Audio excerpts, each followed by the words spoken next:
Yoho, apa kabar nakama semuanya? Sepertinya ini merupakan hari yang indah. Kita disuguhkan hari yang sangat cerah dengan pemandangan langit yang birunya tiada tara. Manga One Piece menjadi semakin memanas. Peperangan Onigashima berjalan cukup seru.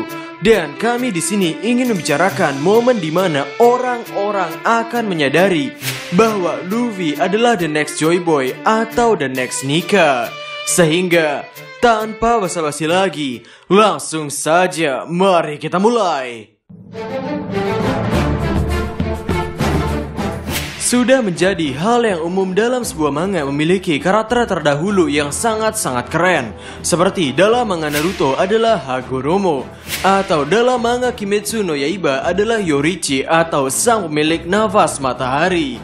Ya, untuk karakter hebat yang berasal dari masa lalu merupakan hal yang wajar jika mereka memiliki banyak julukan hebat.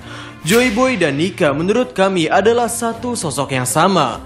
Ya, Nika baru-baru ini dibicarakan oleh Who's Who ketika melawan Jinbei, tepatnya di One Piece chapter 1018. Who's Who di sini berkata, konon para budak zaman terdahulu percaya dengan legenda seorang kesatria yang akan datang untuk menyelamatkan mereka. Mereka memanggil dia Dewa Matahari Nika.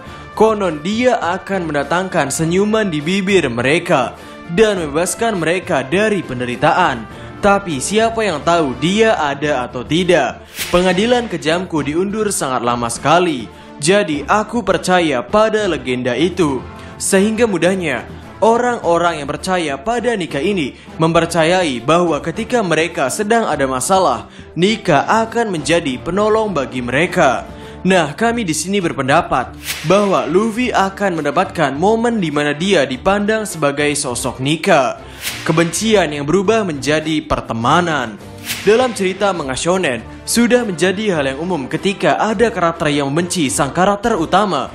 Lalu karakter yang membenci tersebut tiba-tiba menjadi luluh karena kebaikan sang karakter utama dan akhirnya menjadi seorang teman. Di kasus Who's Who ini begitu spesial. Ia sangat membenci Monkey D. Luffy. Alasannya adalah karena semua yang ada di Monkey D. Luffy berkaitan dengan Akagami no Shanks. Luffy mengenakan topi jerami dari Shanks. Luffy memakan buah setan yang waktu itu dicuri oleh Shanks. Bahkan kebencian Who's Who terhadap Luffy ini benar-benar begitu meluap ketika dirinya melawan Jinbei. Nah, CP0 sendiri di One Piece chapter 1018 itu, ketika CP0 menganalisis pertempuran, mereka sempat berkata, siapa pemenang dari pertarungan ini tidak berdampak pada kita. Kita cuma perlu memastikan kematiannya. Apa kita sudah pastikan identitasnya? Walaupun itu dia, semua informasi rahasia yang dia punya sudah kadaluarsa sekarang. Keselamatannya takkan mengancam Sekai Seifu. Lalu ada anggota CP0 lain yang berkata, membiarkan buronan selamat akan menimbulkan masalah baru. Tapi siapa yang bisa jamin dia akan hidup besok? Yang sedang dia hadapi adalah Jinbei.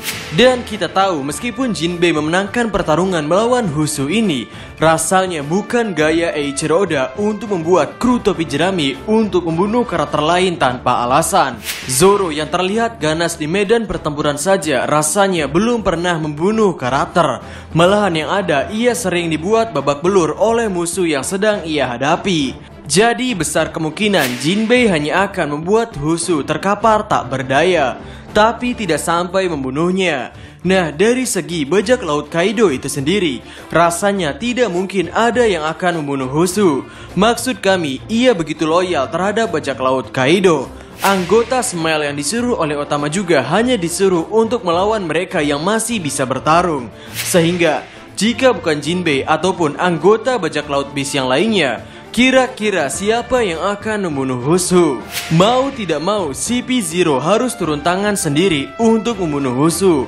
Di momen nyawa Who's Who yang di ujung tanduk itu, kami yakin sebagai orang yang percaya pada Nika, Who's Who percaya bahwa Nika akan menolongnya.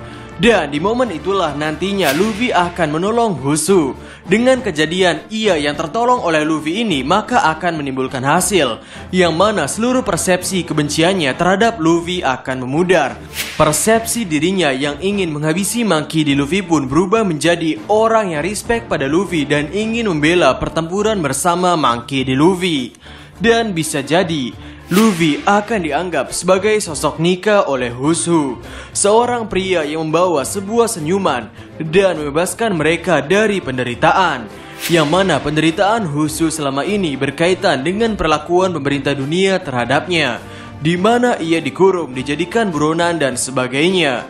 Yang lagi-lagi ini berkaitan dengan perkataan Mihawk di mana Luffy memiliki kekuatan yang paling berbahaya di lautan, yakni untuk membuat orang-orang di sekitarnya menjadi aliansinya dan mengubah lawan menjadi kawan. Ada satu poin tambahan juga mengenai Husu yang akan berteman dengan Monkey D. Luffy.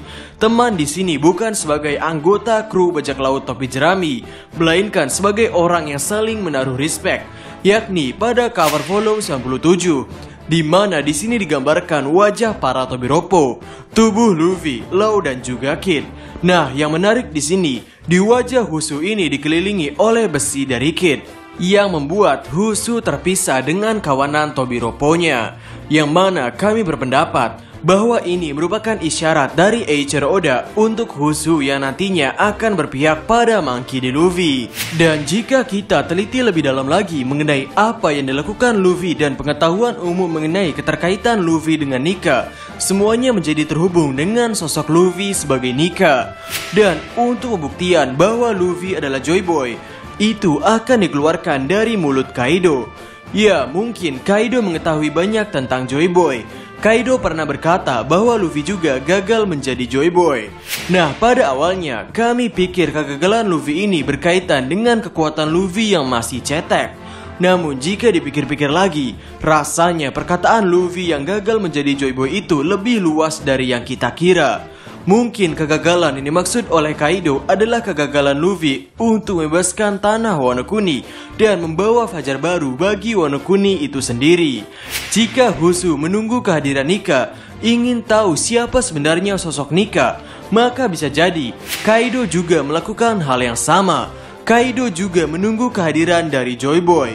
Ingat, di sini Kaido berkata bahwa kau juga gagal menjadi Joy Boy.